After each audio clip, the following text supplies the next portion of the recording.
everything from how to make money in stocks that I pay attention to are really like the fundamental characteristics. We want to find those companies with huge earnings and sales, but those earnings and sales are also accelerating. If a company has a high PE and it's had a high growth rate, one of the things that can kill that stock is if it has a quarter where that growth rate declines meaningfully, because then the market has to like immediately reprice that stock. If Nvidia only had like a 50% growth rate, that would still be exceptional. But I would be a little suspicious of that market cap based on that growth rate.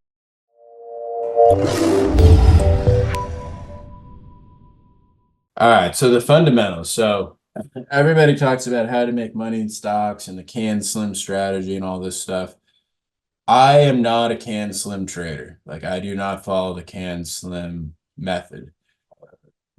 Is what I do is I fully study this book. This book is a study of the biggest winners in history, and I mean, it gives us the fundamental blueprint. So like everything from how to make money in stocks that I pay attention to are really like the fundamental characteristics. I mean, William O'Neill did the work for us. He like laid it out for us. Um, and I mean, the basic bare minimum things that he kind of put out there are 25% minimum quarterly earnings and sales growth, 17% ROE. I personally, just over the years, having learned from some guys, I like 40% earnings and sales, and really the higher the better. I mean, like Dan Zanger, that's his whole thing is like the higher the better, like triple digit earnings and sales, even better.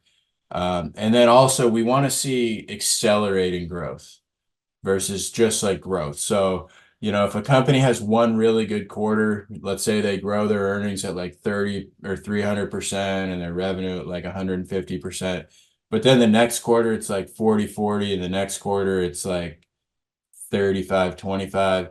It's not to say that that 35-25 isn't like good growth, but it's like the meta or whatever that's growing at like, you know, right now Meta's had a big uptick in its earnings the last couple of quarters, but let's just say like a company that's growing at 35 consistently every quarter, and they're doing like huge revenue and a big earnings number.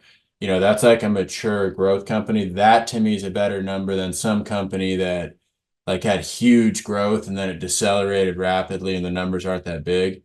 Whereas that smaller company, or not necessarily smaller, but that company that does like 300% earnings and like, maybe like 200% revenue growth, but then the next quarter they do like 400% earnings growth, and then the next quarter they do like 500%. I mean, that is like the cream of the crop. When we can have a huge triple digit number that is accelerating quarter to quarter, that is huge. And the reason being, in addition to just like it's a great growth story, is that the market is also going to give that stock a higher multiple.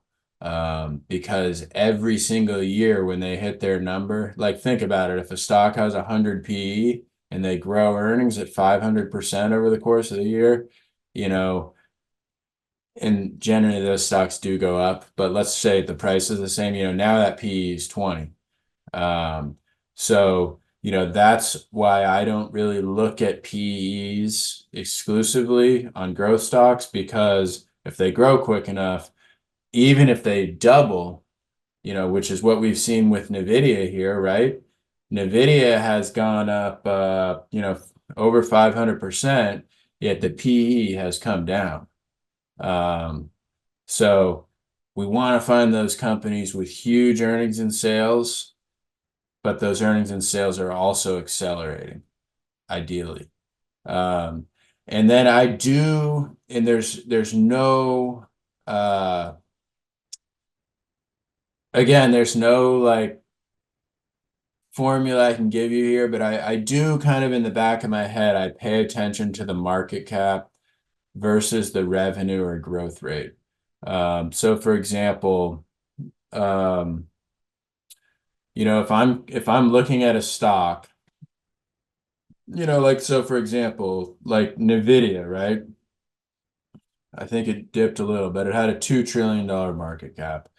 I reference that versus Microsoft that has a $3 trillion market cap. It's the biggest company in the world.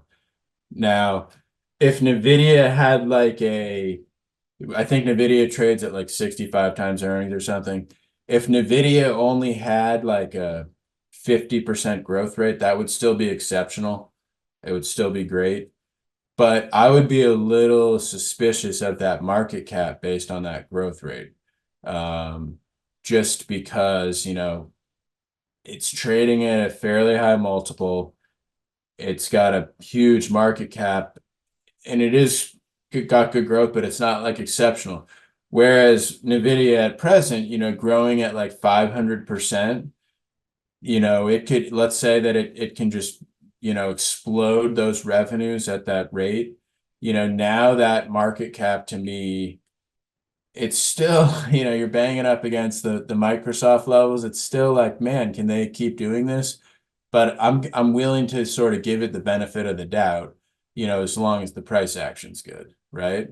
Um, but let's say over the next couple quarters that growth rate starts to meaningfully decline, then I would be more suspicious, and it wouldn't affect what I did necessarily from a execution standpoint. But if I started to see it sort of break down and have negative price action, I would pay that much more respect, just kind of understanding that market cap versus growth, you know, relationship. So if a company has a high PE and it's had a high growth rate, one of the things that can kill that stock is if it has a quarter where that growth rate declines meaningfully, because then the market has to like immediately reprice that stock. And so that's sort of how I pay attention to that relationship. I don't pay attention to PEs until the growth rate slows. And then I say, whoa, here's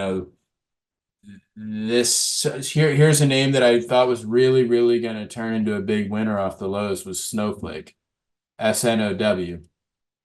So Snowflake, I mean, when it was up at like 230, 240, obviously, the market cap was like at $100 billion.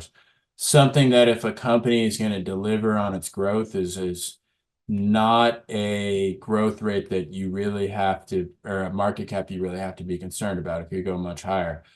But Richard, if you scroll down to kind of the earnings and sales, this, like, I can't see the sales. Well, either way, basically, Snowflake needed to deliver on its earnings. And I think this thing would have had a chance to catapult higher. But they delivered a number that showed slowing growth. And therefore, the thing got destroyed because it was already trading at a high PE. It was priced for growth, and they didn't deliver on that. Now, could they turn the tides back up? Yes.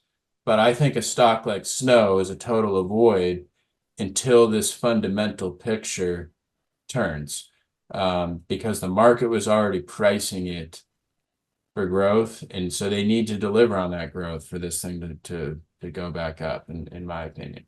But that's just kind of like an example of, where that relationship can come into play, and how you can really like a stock, and then that growth rate slows, like now that stock's off your watch list. Oh, and the other thing here, which is really, really important.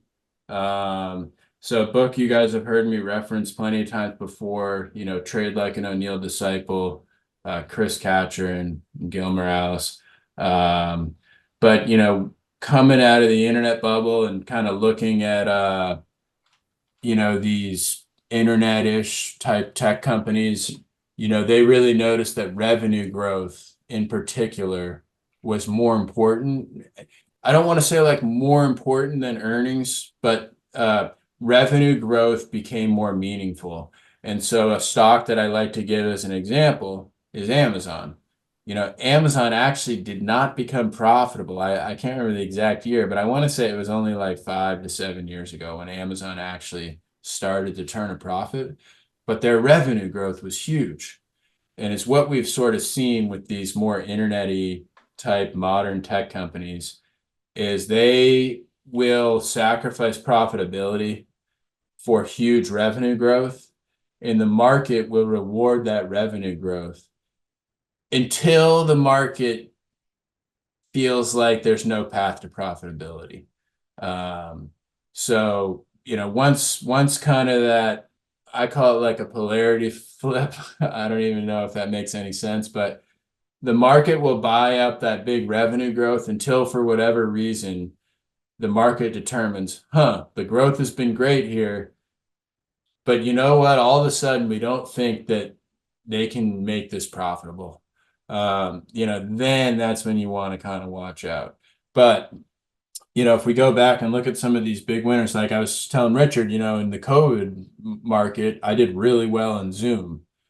Zoom had the highest revenue growth of any stock you could find in 2020. Zoom and Zillow, they had huge revenue growth, and I played them both because of that. Just both had enormous revenue.